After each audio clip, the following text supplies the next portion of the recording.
Sweetheart Roland, a fairy tale by the brothers Grimm, as narrated by Scott Leffler for Stop, Book, and Listen. There was once on a time a woman who was a real witch and had two stepdaughters, one ugly and wicked, and this one she loved because she was her own daughter, and one beautiful and good, and this one she hated because she was her stepdaughter. The stepdaughter once had a pretty apron, which the other fancied so much that she became envious and told her mother that she must and would have that apron. "Be quiet, my child," said the old woman, "and thou shalt have it. Thy stepsister has long deserved death. Tonight, when she's asleep, I'll come and cut her head off. Only be careful that thou art at the far side of the bed, and push her well to the front." It would have been all over with the poor girl if she had not just then been standing in a corner and heard everything. All day long she dared not go out of doors, and when bedtime had come, the witch's daughter got into bed first so as to lie at the far side. But when she was asleep, the other pushed her gently to the front and took for herself the place at the back, close by the wall. In the night the old woman came creeping in. She held an axe in her right hand and felt with her left to see if anyone was lying at the outside, and then she grasped the axe with both hands and cut her own child's head off. When she had gone away, the girl got up and went to her sweetheart, who was called Roland, and knocked at his door. When he came out, she said to him, "Hear me, dearest Roland, we must fly in all haste. My stepmother wanted to kill me, but she has struck her own child. When daylight comes and she sees what she's done, we shall be lost." "But," said Roland, "I counsel thee first to take away her magic wand, or we cannot escape if she pursues us." The maiden fetched the magic wand, and she took the dead girl's head and dropped 3 drops of blood on the ground, one in front of the bed, one in the kitchen, and one on the stairs. Then she hurried away with her lover.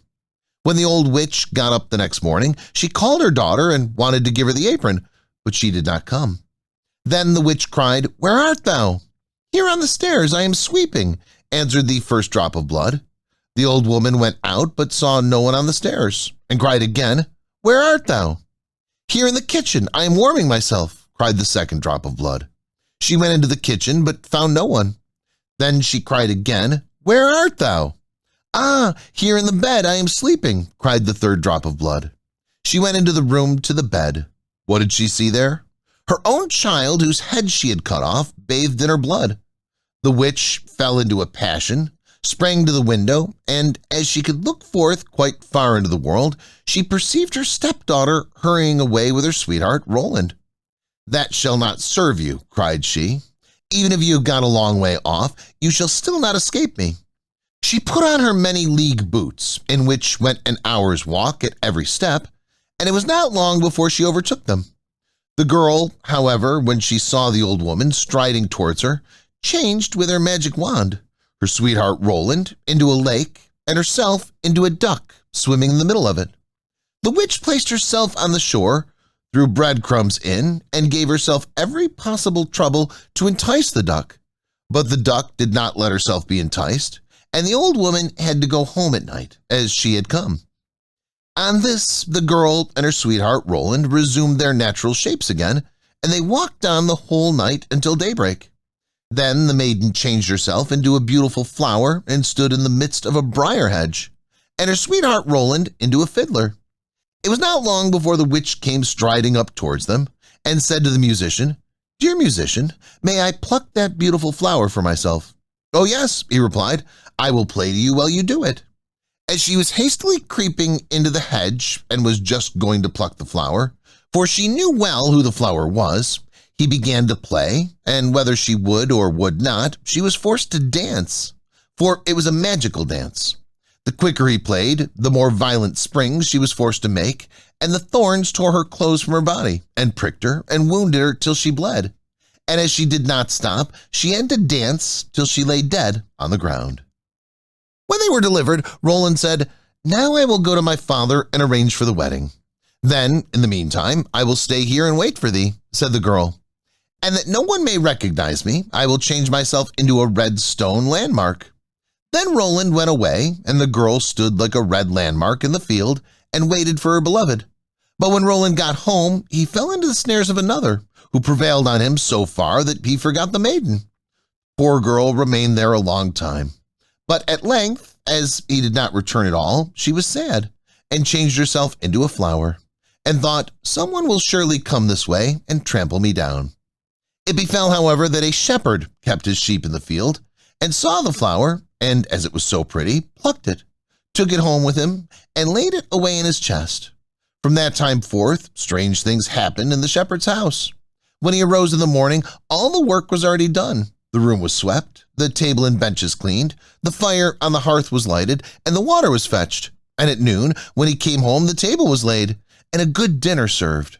He could not conceive how this came to pass, for he never saw a human being in his house, and no one could have concealed himself in it. He was certainly pleased with this good attendance, but still, at last, he was so afraid that he went to a wise woman and asked her for advice. The wise woman said, "There is some enchantment behind it. Listen very early some morning if anything is moving in the room, and if thou seest anything, let it be what it may. Throw a white cloth over it, and then the magic will be stopped." The shepherd did as she bade him, and next morning, just as day dawned, he saw the chest open and the flower come out. Swiftly he sprang towards it and threw a white cloth over it.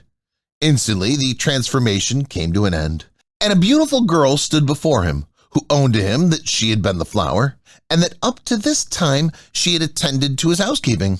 She told him her story, and as she pleased him, he asked her if she would marry him, but she answered no, for she wanted to remain faithful to her sweetheart Roland, although he had deserted her. But she promised not to go away, but to keep house for the shepherd for the future. And now the time drew near when Roland's wedding was to be celebrated, and then, according to an old custom in the country, it was announced that all the girls were to be present at it and sing in honor of the bridal pair. When the faithful maiden heard of this, she grew so sad that she thought her heart would break, and she would not go hither, but the other girls came and took her. When it came to her turn to sing, she stepped back until at last she was the only one left, and then she could not refuse. But when she began her song and it reached Roland's ears, he sprang up and cried, "I know the voice. That is the true bride. I will have no other." Everything he had forgotten, and which had vanished from his mind, had suddenly come home again to his heart. Then the faithful maiden held her wedding with her sweetheart Roland, and grief came to an end, and joy began. Thanks for listening. If you enjoyed the book and the narration, please leave us a like. And subscribe to Stop Book and Listen, and hit the bell icon for notifications so you never miss when we publish more books.